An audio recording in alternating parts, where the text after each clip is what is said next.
பெரியவங்கள்ல இருந்து வந்த ஒரு இது. நான் பொண்ணு வீட்டுல இருக்கேன். அவங்க மாமியார் கொடுத்த விக்கிரகங்க. அத சின்ன சின்னதுதான். ஒரு மேக்சிமம் ஒரு 5-6 இன்ச்சஸ் ஒண்ணு இருக்கு. வெங்கடேஸ்வர சுவாமிக்கு அதெல்லாம் வச்சு.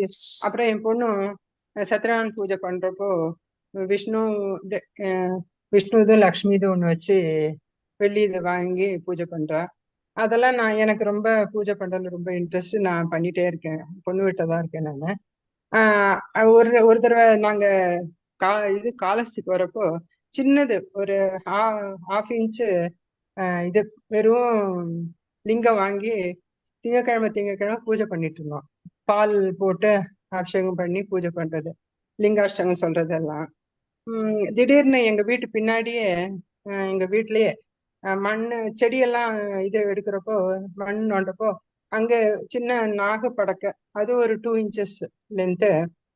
அதுல சிவந்து ஒரு லிங்கம், பஞ்சலோகம்னு நினைக்கிறேன், அது கிடைச்சது. அதுல இருந்து அதை வச்சு பூஜை பண்றோம். இந்த மாதிரி சேர்ந்துச்சு குருஜி. அதெல்லாம் வச்சு பூஜை பண்றோம் நாங்க. அது வாரத்துக்கு ஒரு தடவை இல்ல 15 நாள் முடியலைன்னா ஒரு 15 நாளுக்கு ஒரு தடவை பால் எல்லாம் போட்டு அபிஷேகம் பண்ணி எல்லாம் பூஜை பண்றோம். அது அதெல்லாம் வச்சு பூஜை பண்ணலாமா? நீங்க விக்கிரகம் ஜாஸ்தி வச்சுக்கூடாதுன்னு சொன்னீங்களா, அதுக்காக கேட்டேன். அது கிடைச்சது வீட்டுல மண்ணுல, மண்ணு தோன்றப்போ ஏதோ அப்ப கிடைச்சது. அந்த மாதிரி எல்லாம் வந்து சேர்ந்தா பண்ணாம எப்படி இருக்கிறது குருஜி பூஜை? நீங்க மண்ணு தொடும் போது கிடைச்சுன்னு சொல்லி சொன்னீங்களே, கவர்மெண்ட் வந்து யாரும் கொஸ்டின் கேட்கலையா? சின்ன விக்கிரகமா? சின்னது 2 இன்ச்சஸ் சரி சரி. பஞ்சலோகம். ரொம்ப பஞ்சலோகம் ரொம்ப பழங்காலத்து விக்கிரகம்னா வந்து அவங்க கேட்க வந்துருவாங்க, இது எங்களுக்கு சொந்தம் சொல்லிட்டு இது கவர்மெண்ட் சொன்னா இல்ல, நம்பிடுவாங்களா டூ கேட்டேன். இன்ச்சஸ் சரி 2 இன்ச்சஸ் அவ்வளவுதான். வேற சரி சரி. யாருக்கும் அது நாம் தெரியும். வழிபடலாம். வழிபாட்டினுடைய நோக்கம் என்ன அப்படிங்கிறத நாம் புரிஞ்சுக்கணும். விக்கிரக வழிபாட்டோட நோக்கம் என்ன அப்படின்னா, நாம் தினமும் பகவானுடைய சேவையில ஈடுபடணும். நம்மளுக்கு ஒரு டிசிப்ளின் வரும். காலைல சீக்கிரம் எந்திரிக்கிறது, கிளீன் பண்றது, அவருக்கு சமர்ப்பணம் பண்றது, இப்படின்ற ஒரு டிசிப்ளினுக்காக என்ன பண்றாங்க, விக்கிரக வழிபாடு அப்படிங்கிறது வீட்டுல நம்மளுக்கு சொல்லியிருக்காங்க. இது எல்லாத்துக்கும் மேல எனக்கு ஆசை இருக்கும், நான் இந்த பகவானுக்கு சேவை பண்ணும் அப்படின்ற ஆசை இருக்கும்.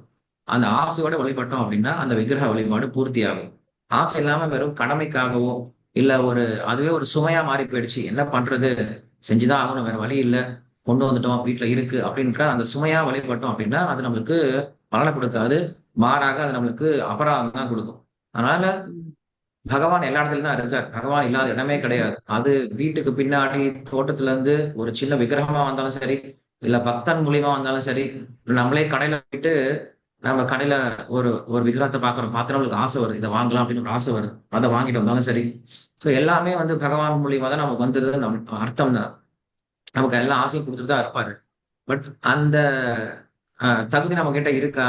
அதனால நம்ம என்ன பண்றோம்னா பகவானை நம்ம நேரடியா வழிபடுறது கிடையாது. பகவான் என்னைக்குமே நம்ம ஒரு குருவனுடைய வழிகாட்டுதல் கீழே தான் வழிபடுறோம்.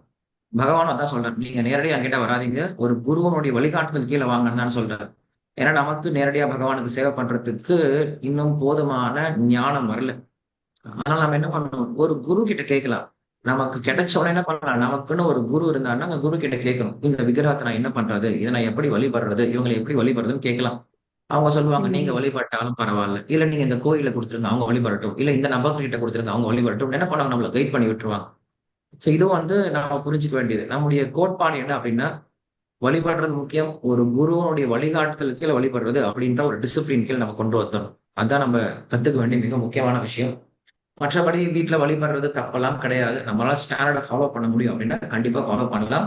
நான் மறுபடியும் வந்து சொல்ற விஷயம், நமக்குன்னு ஒரு குரு இருக்கணும், ஒரு ஆன்மீக குரு இருக்கணும்.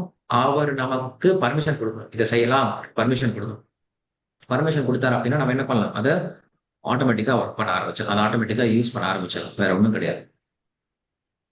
தேங்க்யூ குருஜி. அது நான் எனக்கு ரொம்ப இன்ட்ரெஸ்ட். நான் ஒரு நாள் விடாம பூஜை பண்ணுவேன் Guruji. Very good, very good. காலையில நல்ல விஷயம். சாயந்தரம் விளக்கேத்தி என்னால எவ்வளவு முடியுமோ நான் இவ்வளவு பெரிய லிஸ்ட் வச்சிருக்கேன், அதெல்லாம் இப்ப வச்சு நீங்க என்ன பூஜை பண்ணணும் பண்ணணும். அப்படின்னா, உங்களுடைய இன்ட்ரெஸ்ட். அடுத்த தலைமுறைக்கு நீங்க குருவா இருந்து அவங்களுக்கு சொல்லிக் கொடுக்கணும். அவங்களுக்கு இதெல்லாம் சொல்லிக் கொடுத்து அவங்களே செய்யணும். அது ரொம்ப முக்கியம். இதை நம்ம கண்டினியூ பண்ணணும் இல்லையா? இத ஆமா. அடுத்து உங்களுக்கு அடுத்தது யாராவது பாத்துக்கிறவங்க இருக்காங்களா அப்படின்றத நீங்க யோசிச்சு பாருங்க. ஆஹ் அதை நீங்க இப்பயே ரெடி அடுத்ததெல்லாம் பண்ணிடுங்க. சரி, நான் எக்ஸ்பெக்ட் பண்ண முடியாததுனால அப்ப கோயிலுக்கு தான் கொடுத்துருந்தேன் குருஜி. எனக்கு அப்புறம் யார் பண்றாங்களோ தெரியாது. Correct. அதனாலதான் நம்மளுக்கு வந்து ஒரு குரு பரம்பரை வேணும். பரம்பரை இல்லைன்னு வச்சுக்கோங்களேன், ஒரு குரு பரம்பரை இல்லைன்னா நம்மளோட நின்னு போயிடும். எல்லாமே நின்னு போயிடும். ஆன்மீக செயற்கள் நம்மளோட நின்னு போயிடும். அந்த மாதிரி இருக்கக்கூடாது.